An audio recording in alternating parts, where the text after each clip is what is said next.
شباب انتم مستوعبين باقي اسبوعين وشوية على بداية سنة 2024 ونهاية سنة 2023؟ شلون؟ شنو؟ منو؟ ها؟ ليش؟ المشكلة انا ببداية سنة 2023 قلت راح اطلع الاول بالمدرسة وراح هيجي وهيجي وهيجي المشرن طلع المركز 1200 على المدرسة. المهم مني جتي العطلة قلت بالعطلة راح اقوي نفسي بالانجليزي، راح ادرس فرنسي هميا، وراح العب رياضة، وراح اشتغل بالسوشيال ميديا، كل شي راح اسوي.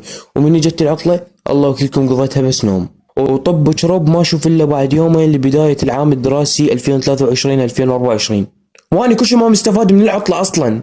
يعني اذا يسألوني شنو اهم انجاز سويته بهاي السنة كلها راح اقول لهم اتعلمت اسوي اندومي بطريقة جديدة. ومن هسه خل اوصيكم جماعة الستوريات راح يجي راس السنة، وشايفين اذا شغلتوا هاي الاغنية شو اسوي بيكم؟ ليلة راس السنة نعيشها انت وانا. يابا اللي يشغل لي هاي الاغنية تدرون شو اسوي بيه؟